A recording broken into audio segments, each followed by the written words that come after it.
Hello everyone. आज का topic है डॉक्ट्रिन ऑफ पार्ट परफॉर्मेंस, जो कि सेक्शन 53A में दिया हुआ है टीपीए के।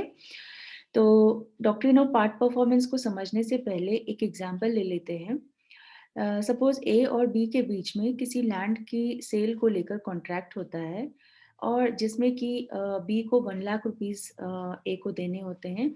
तो इसमें क्या होता है कि बी केवल 90,000 ही पे कर पाता है, और बाकी के जो 10,000 रुपीज हैं वो कहता है कि जिस टाइम रजिस्ट्री होगी मैं उस टाइम पे कर दूंगा। तो इस बेसिस पे बी को जो है पोजेशन भी मिल जाता है लैंड का। लेकिन सडनली कुछ टाइम बाद ए जो है वो अपना माइंडसेट चेंज करता है और सोचता है कि अब तो मेरी प्रॉपर्टी का जो रेट है वो हाई हो चुका है, तो अब मैं इसको बी को नहीं बेचूंगा। तो वो बी को एविक्ट करने के लिए एक सूट फाइल कर देता है उसके अगेंस्ट में। तो अब यहाँ पर बी जो है उसके पास क्या रेमेडी है? तो यहाँ पर डॉक्ट्रिन ऑफ पार्ट परफॉर्मेंस जो कि सेक्शन 53A में है, उसका रोल यहाँ पर आ जाता है। तो यहाँ पर 53A जो है बी को प्रोटेक्ट करती है। तो इसका एम है, जो बी है वो एज ए ट्रांसफरी यहाँ पर वर्क कर रहा है, तो उसको प्रोटेक्ट करना।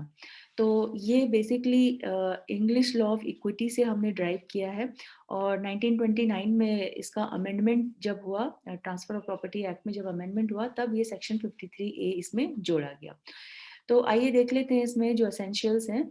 तो सबसे पहले 53A को अट्रैक्ट करने के लिए जो कॉन्ट्रैक्ट होगा वो होगा रिटन फॉर्म में। उसमें कोई भी एम्बिग्विटी नहीं होनी चाहिए, और जो भी टर्म्स एंड कंडीशंस होंगे वो बिल्कुल स्पेसिफिक कोहेरेंट होने चाहिए।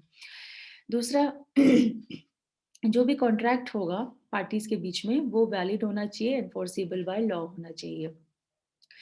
कॉन्ट्रैक्ट जो है किसी इमूवेबल प्रॉपर्टी को लेकर होना चाहिए, और ये कॉन्ट्रैक्ट साइन होना चाहिए ट्रांसफर के द्वारा, और इसमें ट्रांसफरी द्वारा कुछ कंसिडरेशन पे किया हुआ होना चाहिए।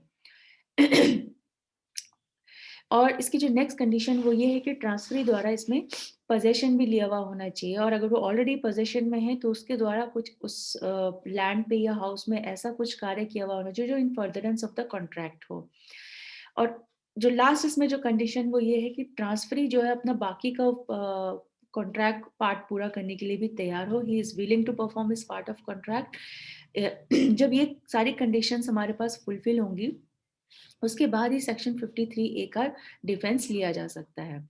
तो इसमें कुछ केसेस हैं, जैसे मोहम्मद मूसा वर्सेस अगोरे काजर गांगुली, जिसमें कि प्रिवी काउंसिल ने इस डॉक्ट्रिन को अप्लाई किया था और अकॉर्डिंगली डिफेंडेंट को रिलीफ दिया था। यदि बात करें आरिफ वर्सेस जदुनाथ और मियां पीर बख्श वर्सेस सरदार मोहम्मद ताहिर, इन दोनों केसेस में ही क्योंकि ओरल एग्रीमेंट था प्लेंटिफ और डिफेंडेंट के बीच में, तो इन दोनों केसेस में ही प्रिवी काउंसिल ने कोई भी रिलीफ डिफेंडेंट को नहीं दिया था। अब अगर हम बात करें नेचर की, तो देखिए नेचर जो हमारा सेक्शन 53A का है वो प्रोवाइड करता है शील्ड, ना कि सोड।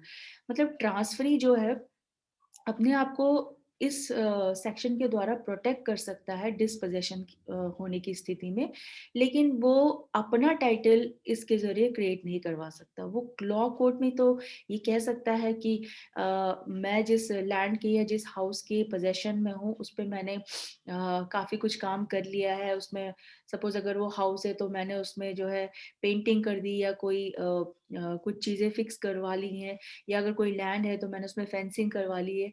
तो वो इस तरीके से कह सकता है कि मुझे यहाँ से डिस्पोजेस नहीं किया जाए, और बाकी जो प्लेंटिफ है उसको इंस्ट्रक्शंस दिए जाएं या उसको ऑर्डर किया जाए कि वो अपने पार्ट का जो कॉन्ट्रैक्ट है वो पूरा करे, और सेल है तो सेल को पूरा करे, लीज है तो लीज को पूरा करे।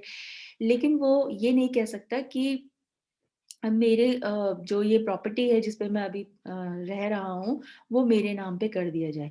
तो इस तरीके से हम देखते हैं कि 53A का जो डिफेंस है वो केवल ट्रांसफरी क्लेम कर सकता है अपने प्रोटेक्शन के लिए, और ना कि किसी टाइटल को क्रिएट करने के लिए।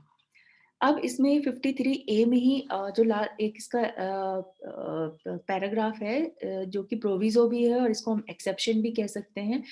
तो इसमें ये कहा जाता है कि जैसे अभी हमने एग्जाम्पल लिया था कि ए और बी के बीच में जो कॉन्ट्रैक्ट हुआ है लैंड की सेल को लेकर, suppose in the mean time अगर ए किसी थर्ड पर्सन सी को अपनी प्रॉपर्टी जो भी लैंड है वो सेल कर देता है, तो उस केस में जो बी है वो सी के अगेंस्ट में ये वाला डिफेंस नहीं ले सकता है, वो 53A का डिफेंस इसमें नहीं ले सकता, वो केवल ए के ही अगेंस्ट में ले सकता है।